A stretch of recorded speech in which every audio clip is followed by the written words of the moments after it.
નમસ્કાર વિદ્યાર્થી મિત્રો, આજે આપણે ગાલાનું જે ત્રીજું પેપર છે 2023નું એનું એ અને બી વિભાગનું સોલ્યુશન જોવાનું છે। આની પહેલા આપણે બીજા પેપરનું સોલ્યુશન મૂકી દીધું હતું અને આના પછી તમને સી અને ડી નું સોલ્યુશન પણ મળી જશે। આ પેપરનું પરીક્ષા સુધીમાં આપણે એક પછી એક બધા પેપર અને પરીક્ષાની અંદર જે નિબંધ હોય કે વાર્તા હોય એ બધું આપણે આમાં મૂકી દેશું એટલે ત્યાં સુધીમાં તમારે થઈ જશે। તો આપણે વિભાગ એ ગદ્ય વિભાગથી શરૂ કરીએ। જો તમને આ વિડીયો પસંદ આવે તો લાઈક કરજો, શેર કરજો। જે વિદ્યાર્થી મિત્રો હજુ ચેનલને સબસ્ક્રાઇબ નથી કરી તે સબસ્ક્રાઇબ કરી લેજો, જેથી તમને આવા જ વિડીયો મળતા રહે। તો એ વિભાગમાં પહેલું, निम्नलिखित प्रश्नों के नीचे दिए गए विकल्पों में से सही विकल्प चुनकर उत्तर लिखिए। 2 मार्क हुई है।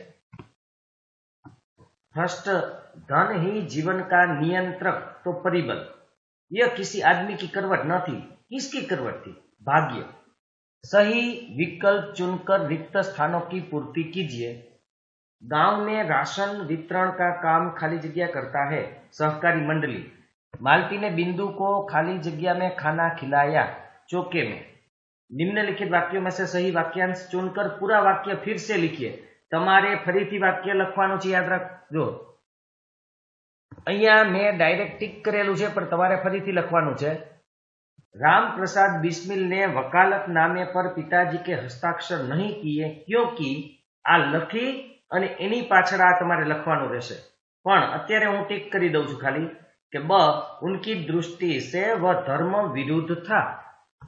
छठो, प्रोफेसर रामीस कहते हैं कि अभी तो उन्हें अपना काम शुरू करना है और क देश के लाखों लोगों को कुपोषण से बचाना है। निम्नलिखित प्रश्नों के उत्तर एक एक वाक्य में लिखिए।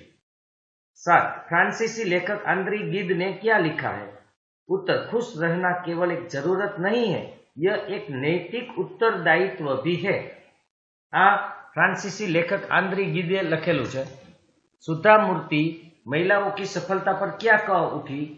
तो सुधा मूर्ति महिलाओं की सफलता पर कह उठी कि उनका मार्ग कठिन अवश्य है किंतु उस पर उन्हें चलना जरूरी है। 9वां क्वेश्चन है, दंतुल कालिदास तक कैसे पहुंचा? रास्ते में हरिण शावक के शरीर से जो खून टपक रहा था उसको देखते हुए राजपुरुष दंतुल अपने शिकार को खोजते हुए कालिदास तक पहुंचा। निम्नलिखित प्रश्नों के उत्तर 2-3 वाक्यों में लिखिए। 4 मार्क। हमारे देश में किस प्रकार जागृति आ सकती है? उत्तर, हमारे देश के लोग अपने काम में गर्व नहीं लेते हैं, इसके उपरांत वे अपनी जिम्मेदारी भी नहीं समझते। हमारे देश के लोग श्रम का महत्व नहीं पहचानते और स्वयं मेहनत करने से परहेज करते हैं। गुणी लोगों में उदारता नहीं है, वे अपनी विद्या दूसरों को नहीं बताते। जो हम अपनी इस बुराइयों को दूर कर सके तो हमारे देश में जागृति आ सकती है। 11 है, बुद्धिराम ने बूढ़ी काकी की संपत्ति कैसे हथिया ली थी? बूढ़ी काकी के परिवार में अपने भतीजे बुद्धिराम के सिवा कोई दूसरा न था। बुद्धिराम ने बूढ़ी काकी से खूब लंबे चौड़े वादे किए और उन्हें तरह तरह के सब्ज बाग दिखाए। बूढ़ी काकी उसके झांसे में आ गई। इस तरह बुद्धिराम ने बूढ़ी काकी की संपत्ति हथिया ली। एना अथवा छे, डंकन के जीवन से क्या संदेश मिलता है? उत्तर, जॉन डंकन स्कॉटलैंड का निवासी था। वह एक गरीब बुनकर का पुत्र था। वह अनपढ़ था किंतु अपनी लगन से वह पढ़ लिख कर वनस्पति शास्त्र का महापंडित बन गया। उसकी पंडिताई से प्रभावित होकर कई लोगों ने उन्हें बड़ी बड़ी रकम के चेक भेजना शुरू किया। डंकन ने यह सारी रकम गरीब विद्यार्थियों की मदद के लिए दे दी। हमको उसके जीवन से यह संदेश मिलता है कि धन का सदुपयोग दूसरों की मदद करने में है। 12वां क्वेश्चन है, लाला सदानंद के चरित्र पर अपने विचार स्पष्ट कीजिए। उत्तर, लाला सदानंद एक बहुत ही अच्छे सज्जन भले मानस के साथ साथ संवेदनशील व्यक्ति थे। वे दूसरों की मदद के लिए हमेशा तैयार रहते थे। लाला सदानंद ने अपने पुरोहित शादीराम को कई साल पहले कर्ज दिया था किंतु उसने कभी भी शादीराम से पैसों का तकादा नहीं किया था। वे पंडित जी की विवशता और लाचारी को अच्छी तरह से जानते थे। उनकी इच्छा थी कि पंडित शादीराम कर्ज चुकाने का प्रयास भी न करे।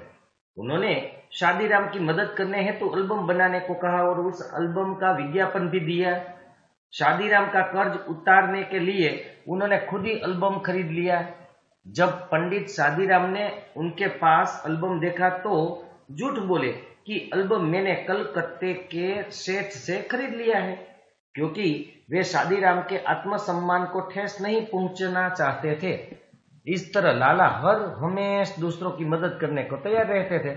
एना अथवा छे रचना एकांकी से हमें क्या सीख मिलती है, तो एनो आंसर જોઈએ। आजकल विरोध करने के नाम पर लोगों में तोड़फोड़ करने और संपत्ति का नुकसान करने की प्रवृत्ति बढ़ती जा रही है, जो गलत है। तोड़फोड़ से हम अपना और राष्ट्र का ही नुकसान करते हैं। इस प्रवृत्ति पर रोक लगाने की आवश्यकता है। हमें कोई भी आंदोलन शांतिपूर्ण ढंग से चलाना चाहिए और उसके परिणाम की प्रतीक्षा करनी चाहिए। इस एकांकी से यह संदेश मिलता है। निम्नलिखित कथनों का आशय स्पष्ट कीजिए। 13वां, लातों के देव बातों से नहीं मानते हैं। अपने समाज में दो प्रकार के लोग होते हैं। उनमें से कुछ लोग प्यार से समझाने से समझ जाते हैं, परंतु कुछ लोग ऐसे होते हैं जो प्यार से नहीं समझते, लेकिन उसे मारने से वह समझते हैं और हमारा काम करते हैं। इस तरह लोगों प्रेम की परिभाषा नहीं समझते। ऐसे लोगों के साथ अच्छा व्यवहार करने से वह नहीं मानते। बुरे लोगों के साथ अच्छा व्यवहार करने से वे नहीं मानते। जैसा व्यक्ति वैसा व्यवहार करना चाहिए। अथवा माचे तुम्हारे लिए प्रश्न अधिकार का है, उनके लिए संवेदना का। शिकारी व्यक्ति और किसी की जान बचाने वाले दोनों में बहुत फर्क होता है। शिकारी को शिकार करके किसी के प्राण लेने में कोई झिझक नहीं होती, बल्कि वह इसे अपनी बहादुरी और मनोरंजन के रूप में देखता है। वह शिकार करना अपना शौक मानता है और शिकार पर अपना अधिकार मानता है। पर संवेदनशील व्यक्ति का हृदय किसी घायल प्राणी को देखकर पिघल जाता है। वह उसका प्राण बचाने के लिए अपनी जान दांव पर लगा देता है। अधिकार जताने वाला व्यक्ति प्राण लेने पर खुश होता है, जबकि संवेदनशील व्यक्ति किसी की जान बचाकर खुश होता है। यदि कोई किसी को प्राण दे नहीं सकता तो उसे किसी का प्राण लेने का भी अधिकार नहीं है। હવે આપણે જોવાનો છે વિભાગ બી। विभाग बी છે पद्य विभाग છે। निम्नलिखित प्रश्नों के नीचे दिए गए विकल्पों में से सही विकल्प चुनकर उत्तर लिखिए। 2 मार्क। जन जन के हृदय में कौन सी नदियां बसी है, तो गंगा तथा यमुना। 15 सबकी नजर बचाकर खरहा कहाँ रहता था, तो अबे जाड़ी में। सही विकल्प चुनकर रिक्त स्थानों की पूर्ति कीजिए। 2 मार्क। साधु अपना पाप भरा घड़ा खाली जगह आकर फोड़ेगा, काशी। बादलों की गड़गड़ाहट का दूसरा नाम है गर्जना। निम्नलिखित वाक्यों में से सही वाक्यांश चुनकर पूरा वाक्य फिर से लिखिए। मैं आगळ पण कीधुं तुं, अहींया मात्र आपणे टिक करेलुं छे। परीक्षामां तमारे आखुं वाक्य मतलब कि आ रेड देखाय ए प्लस आ जे टिक करेलुं छे ए आखुं लखवानुं छे। सन सन सन सन हवा के चलने से ऐसा लगता है मानो गीत का स्वर उभर कर आ रहा है। तोते की बातें सुनकर इंद्रदेव दंग रह गए, आश्चर्यचकित रह गए। तला शब्द के 2 अर्थ बताइए। आंसर छे तला शब्द का एक अर्थ है किसी चीज को गर्म तेल में तलना और दूसरा अर्थ है जूते के नीचे का हिस्सा यानी तल्ला। कवि ने प्राणियों में सौंदर्य कब देखा है? कवि ने प्राणियों में सौंदर्य तब देखा है जब वे अपनी भूख मिटाने के लिए संघर्ष करते हैं। सोने का महत्व कब बढ़ जाता है? जब सोने में सुहागा मिलता है तब उसका महत्व बढ़ जाता है। निम्नलिखित प्रश्नों के 2-3 वाक्यों में उत्तर लिखिए। 4 मार्क। किस पर्वत का पत्थर होना रसखान चाहते हैं, क्यों? रसखान गोवर्धन पर्वत का पत्थर बनना चाहते हैं क्योंकि जिसे श्री कृष्ण ने अपने हाथों से उठाया था, यानी जिसका उन्होंने स्पर्श किया था, उसके समीप रहना चाहते हैं। 24 मीरा के राम रतन धन की क्या विशेषता है? मीरा का राम रतन धन मीरा के लिए विशेष है। मीरा का राम रतन धन कभी खर्च नहीं होता है, चोर इसे चोरी नहीं कर सकता है और यह धन दिन प्रतिदिन बढ़ता ही रहता है। एना अथवा में छे कवि ने धरती के गुणगान कैसे गाए हैं? कवि ने भारत की धरती को सुनहरी कहा है। कवि ने कहा है कि हमारी धरती सदा प्रफुल्लित और पुलकित रहती है। इस धरती को राम, लक्ष्मण और सीता अपने पैरों की धूल से पवित्र बना गए हैं। निम्नलिखित प्रश्न का उत्तर 4-5 वाक्यों में लिखिए। 3 मार्क। कुत्ते की सीख काव्य से क्या बोध मिलता है? इस काव्य में एक शिकारी कुत्ता एक खरहे का पीछा करता है और खरहा अपनी जान बचाने के लिए भागता हुआ एक कंटीली झाड़ी में छिप जाता है और उसकी जान बच जाती है। इस काव्य से यह बोध मिलता है कि चाहे छोटा जीव हो या बड़ा, कमजोर हो या शक्तिशाली, जब उसके प्राणों पर बन आती है तो उसमें अद्भुत शक्ति आ जाती है। व्यक्ति को संकट के समय अपनी सारी शक्ति लगाकर अपनी जान बचानी चाहिए। इना अथवा छे कवि बालकृष्ण मतलब के उपनाम से नवीन भारत के लिए क्या कहते हैं? तो कवि बालकृष्ण शर्मा नवीन भारत के लिए कहते हैं कि हमारे देश भारतवर्ष बहुत प्राचीन देश है। हमारा देश भारतवर्ष बहुत प्राचीन देश है। यह अनादि आदि काल से हमारा जन्म स्थान है। इस बात का देश के 42 करोड़ निवासियों को गर्व है। उनकी गर्जना सुनकर दुश्मनों के हृदय सिहर उठते हैं। उनका सामना कोई नहीं कर सकता। भारतवर्ष एक महान देश है।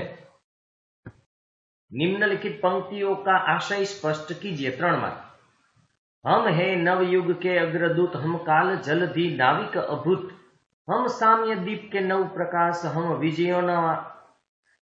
हम विजयोन्मादी क्रांति के पुत, हे प्रदीप्त गतिमान, जागो और जगाओ। इसका उत्तर है, उपरोक्त पंक्तियों के माध्यम से कवि रांगई राघव कहना चाहते हैं कि हम नए जमाने के अग्रणी जन हैं। हम समय रूपी सागर के असाधारण नाविक हैं।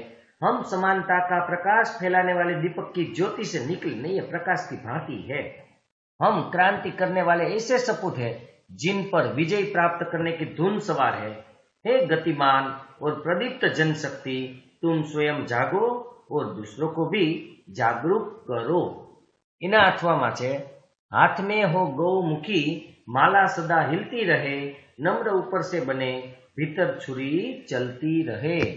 उपरोक्त पंक्तियों के माध्यम से कवि कहना चाहते हैं कि ढोंगी साधु अपने हाथ में हमेशा माला लेकर गौमुखी में उसे फिराते रहिए, ताकि लोगों को यह लगे कि आप ईश्वर के नाम का जाप करते रहते हैं। इसके अलावा ऊपर से आप ऐसा दिखावा करते हैं कि आप बहुत ही विनम्र है, लेकिन अंदर से आप छल कपट करने से मत चूकिए। तो अहींया આપણો ए અને बी विभाग पूरो थाय छे। तमने नेक्स्ट विडियो में मतलब के 2-3 दिवस में सी અને डी विभाग मળી जशे। मित्रों लाइक અને शेर करजो। नेक्स्ट विडियो में फरीथी आपणे मळशुं।